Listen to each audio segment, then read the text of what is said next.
Assalamualaikum hörmətli qərindaşlar, yaxşımısınızlar? Bugün 2025 yılı 11 ayının 21 günü cümə. Bugün mən sizlərə yaxından bu yanqı Amerikanın pul muamele bazarında görülüyatqan davalğış və bunun səbəbləri haqqında azraq sözləb berey dedim. Kanalımğa diqqət qılıbatqan qərindaşlar, yəni iqtisad qızğıdığan qərindaşlar bəlkə esdə boluş mümkün, anlığan boluşunlar mümkün. Bunundan təxminən 1 ay ilgiri mən, 1 ay vaxt ilgiri mən Amerika'nınki pul muamele bazarında sünni aqlıq məbləğini həddindən ziyadə seviliş tüpəyli köpük şəkillənivatamdı degan bir temada sözləb bergendim. Bugünkü sözləydiğan temam şununla əlaqədarraq. Çünki şu 5 günün içində Amerika'nın pul muamele bazarında davalğış boldu deganimdə barlıq çoğun pul muamele görsətküçləri, yəni payçıq görsətküçləri S&P 500'ə oxşaş, Dow Jones'a oxşaş, buların həmməsi da çöküş oldu. Yəni tövəlləb getdi deməkçi. Ona vaxtda bəzi adamlar sağan məbləğini yuqarı qoyğan bolsa, yuqarı nöqtəyə ilib bolsa, azraq düşkili tuğandan keyin bu set yutib qalğan bolsa, təmtirəb çıxışıb ketdiğə oxşaydı deb ziyan tatıb qaldı degan gap. Amma ondan sırt kripto bazarıdımı ahval acayip. Yəni ahval acayip degan vaxtda onun da məbləğinin eqib ketişi var. Yəni nurgun adamlar qoldakı kriptolarını setib çıxırıb barıdı.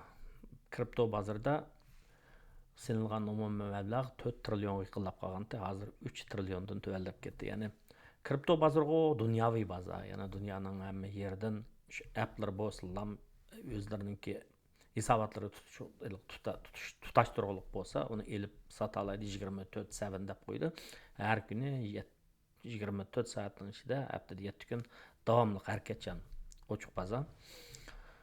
Amma dövlətlərinki mərkəzi şəhərlərdə, çoğun şəhərlərdə ki payçıki bazarlarının əhvalında emas, ular şu dövlətninki məmuri kalendarı boyunca hərəkət edib bardı. Dövlət bayramlarda içilmaydı.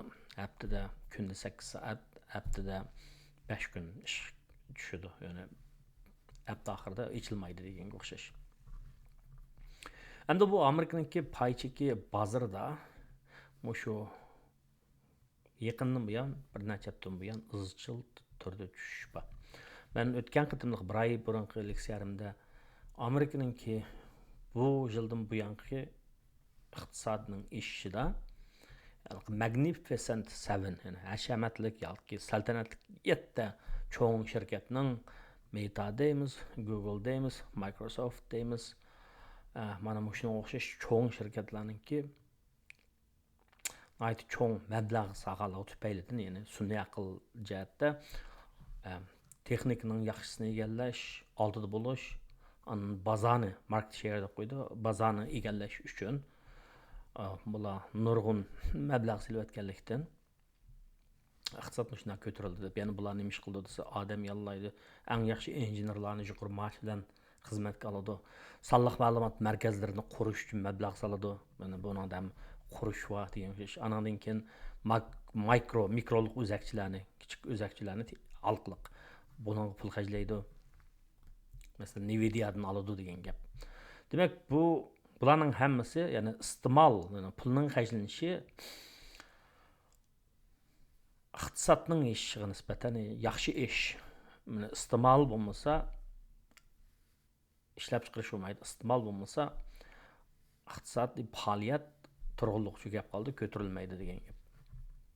Shunga o'tgan bu yillik iqtisodning ishida buningki 92%ni Harvardning bir iqtisodshunosniki, shunaq Jason Freemanning mo'ljalligini bor. 92%i shu sunniy aql mablag' silishdan keldi degan. Bundan 0.18% boshqa sahalardan keldi degan gapda. Yani asaslık texnik sahasından bular o'tadi Amerika iqtisodiniki ishi degan gap. Hem şu chog'da kishilar shu bir ay burun haddidan ziyodi sunniy aqlga mablag' silish tufaylidan sun'iy aqlga aloqador shirkatlarning paychiga bak ko'tarilib ketdi. Bu yerda bir ko'pik shakllanyapti. Ko'pik bo'ludi. Balki bo'ri keldi degandek maqol cho'chakdek ishlar bo'lardi. Mana hamda bugun qaraydigan bo'lsak, pay cheklari ravras tushdi. Yani bu yil 4-oyda prezident Trump davlatlarga, nurg'un davlatlarga tamojna bejini oshirdi. Aşıgan vaqtda shu jaqda pay cheklarimiz vahshiy tushgan. Ko'rsatkich paylarimiz hammasi umumyuzlik tushgan. Andan keyin kripto bozorimi bir xil qish pasligiga cho'kkan. Bu ahvol hozir takrorlanyapti, ya'ni 7 oydan keyin yana takrorlanyapti. Garchi u vaqtgidek jiq tushib ketmagan bo'lsa-mu, ammo shu 5 kundan buyon yoki 1,5 oydan buyon Amerikaning pay cheki bozorida davolg'ish eg'ir. Dastlabki kunlardagi davolg'ish kichik bo'lgan bilan tavrinishchanlik. 5 kun, 6 kunning ichidagi o'tgan haftadagi hala bugungacha bu tavrinish nihoyat cho'ng. Shaylar kichik tavransa kontrol qilindi. Haddidan ziyada silkab tavransa masala paydo qildi degan gap. Bu VIX ko'rsatkichi deb qo'yamiz. Mablag' sag'ishlarning qo'rqinchlik darajasini qanchalik qo'rqavdi degan ifodalaydigan qo'rqinch darajasini ishlayotganligini ko'rsatyapti. Ya'ni kishilar pul muomala bozorida cho'ng bir cho'kish ulab ketib, sog'an mablag'imiz yo'qolib ketdi deydigan andish bilan ba'zilar qo'lda barni zina o'simiz setib chiqib ketayotgan gap. Yana bir ahvol, bir qismlar yilning oxiri pay cheki o'shqijani 31-kuni kelar yil baj topshirgan vaqtda bu yillik umumiy kirimini, yana maosh kirimi, o'simdan kirgan kirim, capital gain deydi. Pay chekini setib topgan pul payda, demak, bular bak yuqoriroq ishib ketgan shaxslar yoki muassasalashgan mablag' sag'ish shirkatlari balkim ba'zi pul muomala mulklarini zinaga setayotgan bo'lishi mumkin. Chunki olgan foydasini to'g'ri ko'rsatish uchun. Shunday bo'lgan vaqtda ularning bu yilda olgan foydasi ozroq bo'lsa, to'laydigan beji ozroq bo'ladi. Ammo yilning 5-ga kelgan vaqtda ular yana ko'plab setib oladi. Shu yil setayotgan mulklarning ba'zi cho'ng o'zgarish bo'lmasa, yana ko'proq setib oladi degan gap. Pul muomala bozoridagi fursat so'rasi degan mushu. Endi mushu 5-6 kunning ichida pul muomala bozorida umumyuzlik pay cheki bozorida bir cho'kish bo'ldi, bo'layotdi. Buningga ta'sir ko'rsatgan omillar nima deb o'ylaydi? Nimishqa bunday bo'ldi deb so'raydi. Bu Amerikaning pay cheki bozori dunyo pay cheki bozorining ichida motori. Bu palaqishib qolsa boshqalarga ta'sir ko'rsatadi. Shunga o'xshab Yevropaning pay cheki bozori, Osiyodagi pay cheki bozorlari, Yapon, Shangang, Hong Kong deb qo'yamiz. Bularning pay cheki bozorlarida umumyuzlik bir cho'kish bor. Hammasi tuvalladi degan gap. Yapondan tortib Janubiy Koreyaning pay cheki bozorida umumyuzlik cho'kish bor. Demak, bu bir-biriga tutishib ketgan, bog'lanib ketgan dunyo iqtisodida bundan ayron qog'ozchilik yo'q. Uning ustiga texnikaning taraqqiyoti bilan, har xil applarning ijod qilinishi bilan mablag'ning yo'tkilishi, bir bozordan yana bir bozorga mablag' silish, davlat o'tirib yana bir davlatningki shirkatlarining pay cheklarini setib olish degan gap. Setib olish nihoyat oson, qulaylik qilib ketdi-da.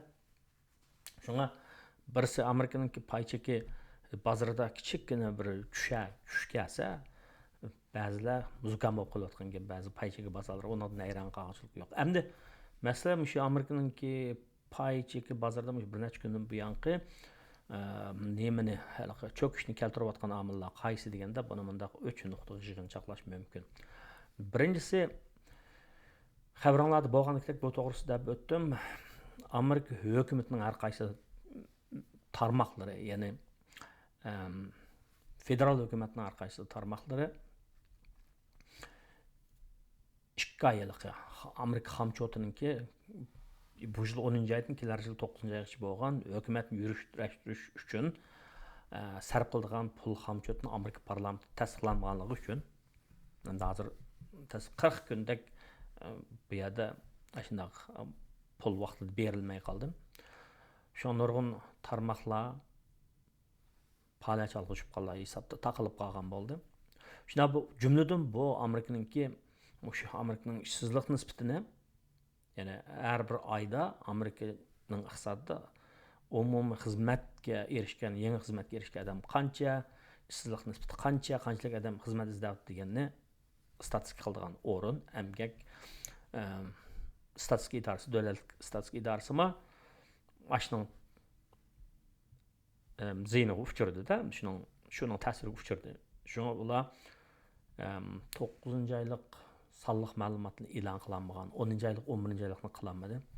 Biroq to'nogin qildi uni. Nimishqa deganda ba'zi xarajatlar berilgandan keyin 1-oyning 31-kunigacha pul xajlaydigan ish yo'l qo'yilgandan keyin ular keyiniga qarab 9-oyda zodi Amerikaning iqtisodida qanchalik odam xizmat topdi desa, deb statistika qilsa 119 ming kishi xizmat tepibdi. Bu 7-8-oydagi ahvoldan yaxshiroq 9-oydagi ularning dastlabki mo'ljarlashdan yaxshiroq bo'lgan gap. Shu bu nimani tushuntirdi desa, Amerikaning iqtisodi yanam kuchli deganini tushuntirdi, yangi xizmatlar chiqyapti degan gap. Yana bir tarafdan qaragan vaqtda ishsizlik nisbati 4.4% ga yetibdi. Bu emgak qilish iqtidoriga 16 yosh bilan 65 yosh o'ttirsidagi, turmada jazo o'tmayotgan yoki ro'y kasallar doktorxonasida yoki emgak iqtidoridan qolmagan bir qism kishilarni chiqarib o'tgan vaqtda emgak qilish iqtidoriga ega, ammo xizmat qila oladigan, xizmat izlayotgan kishilarni ko'rsatdi bu ishsizlik nisbati. Shularning ichida masalan, ashunday xizmat qilish iqtidoriga ega, xizmat izlayotgan kishilarning 100 bo'lsa, 100ning 1000 bo'lsa, 1000ning ichida 44 xizmat topolmadi degan gap, 4.4% degan gap. Bu hisobda nisbatan yuqoriroq ishsizlik nisbati bu. Bu 4 yildan bu yanqi, 2021-yildan bu yanqi 4 yilning ichida shu oy 9-oyda ma'vo nimedeki e'lon qilingan sonlarning ichidagi yuqoriroq ma'vo 4.4% ishsizlik nisbati. Endi shunday ahvol ostida xabaringlarda bor, Amerika Markaziy bankisi Amerikada o'sim nisbatini bak oshirib, 11 qatim oshirib o'tgan. Bu yil 2 qatim kesdi, ya'ni tuvallatdi o'sim nisbatini.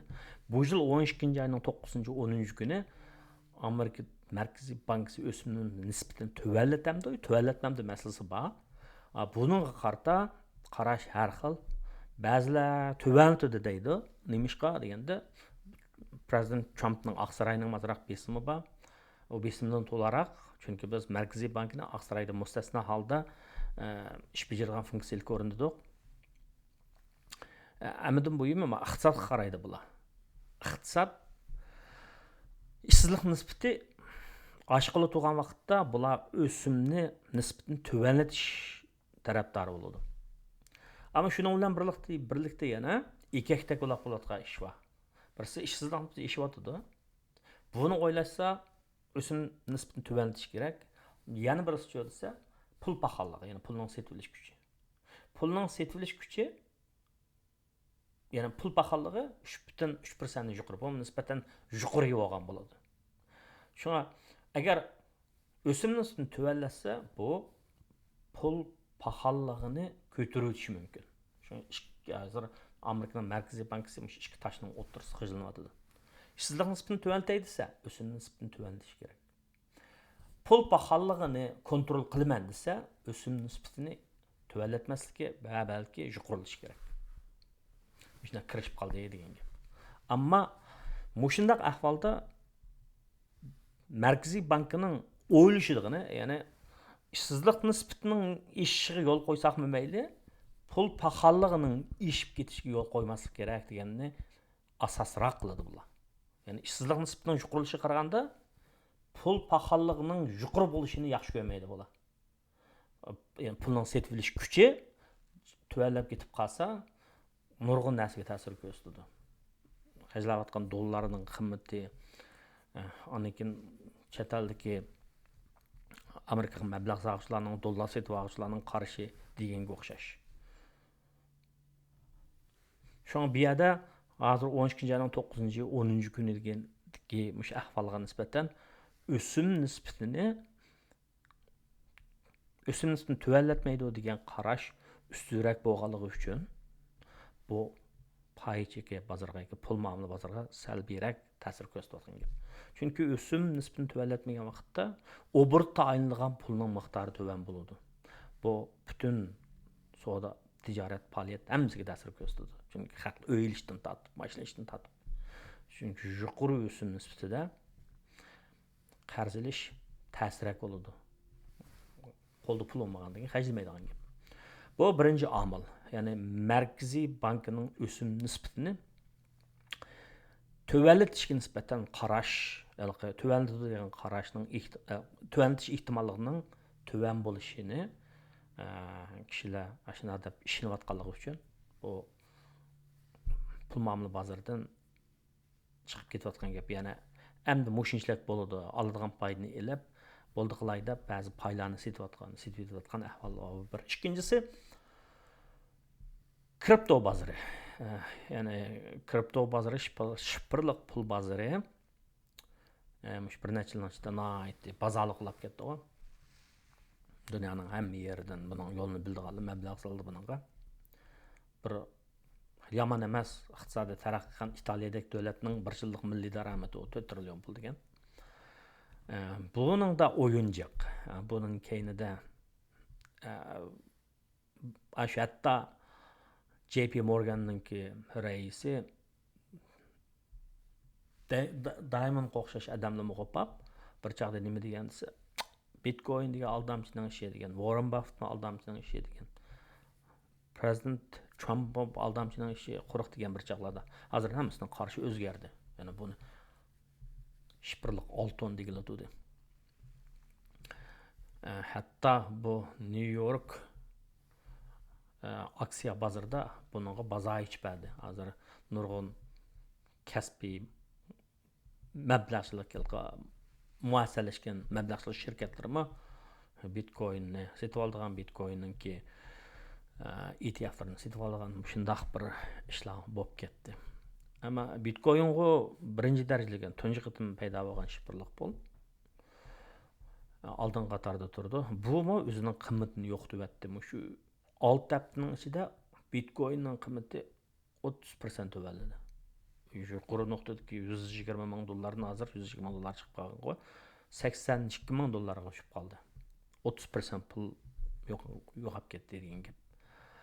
Yana bir qism odamlar azroq yoki mablag'chilik shirkatlari ma'lum payni olgandan keyin ular setayotgandan keyin tuvallaydi. Tuvallagandan keyin u payni nap bo'ldi, u ya'ni uni nurg'un haddi hisobsiz pul olgandan keyin yana elib oladi u. Ya'ni tuvan ba'di elib oladi, yana o'stirdi, yana setadi shundaq gap. Ma'lum mandan aytgan vaqtda Karl Marxning paychiki bozori pay qima deganning ma'lum asosi bor.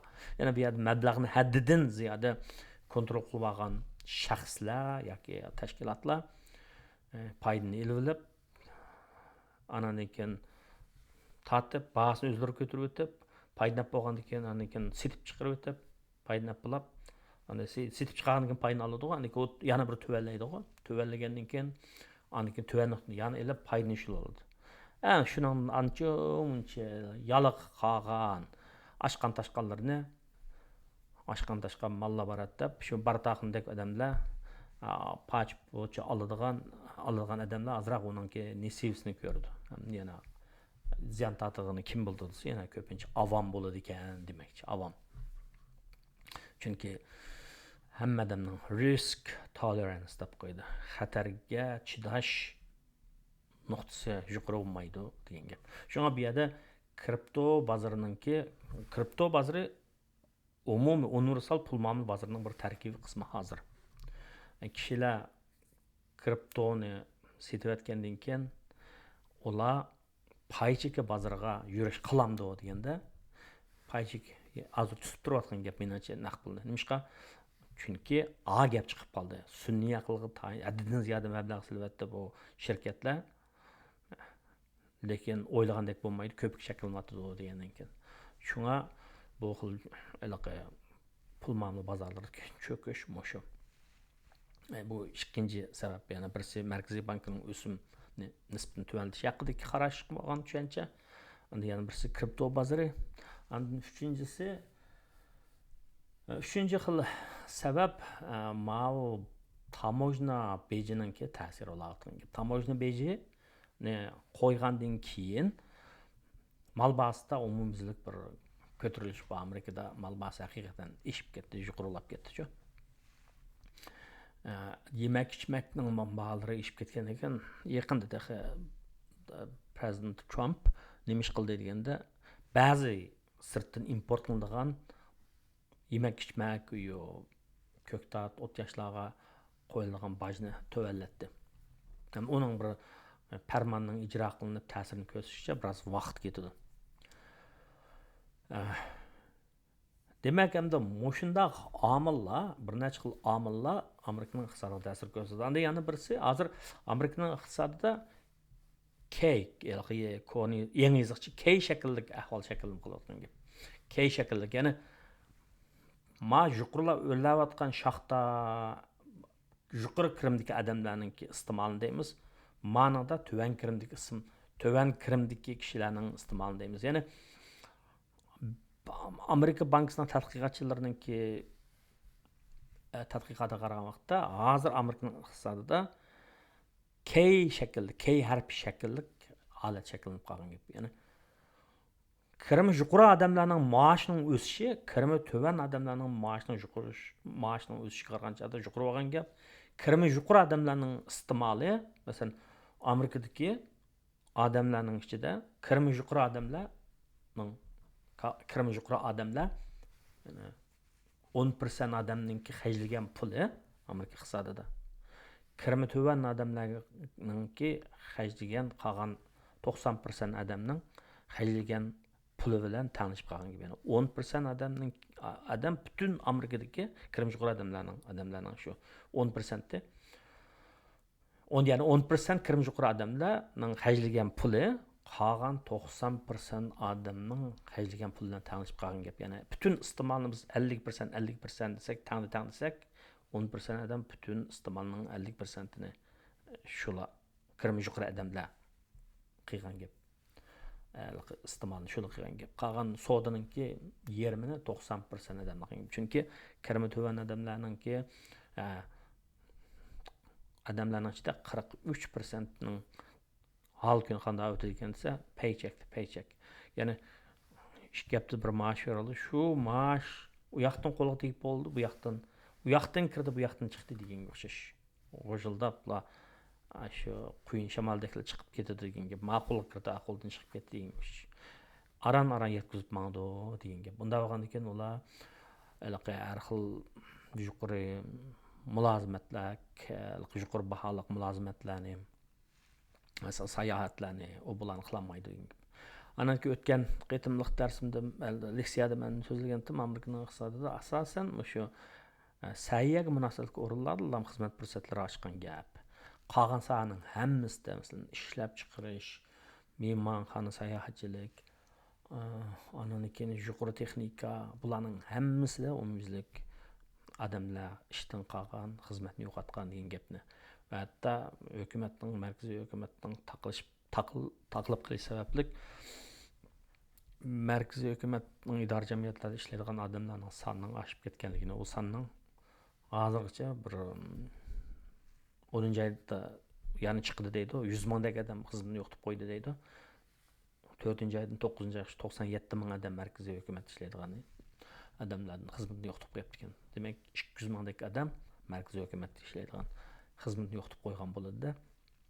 Endi bu 10-oylik, 11-oylik ishsizlik nisbatini e'lon qilmaydi endi hozir. Chunki bular jiq keyinda qoldi. Endi 12-oyda qanday sonliq ma'lumotlar e'lon qiladi, qanday chiqadi biz uqmaymiz. Umuman aytgan vaqtda paycheki bozori degan shunday qattiq davolg'iydi, silkiydi. Agar uchayotgan aeroplanga o'xshatsak, normal silkinishning bo'lishini tushangil bo'ldi.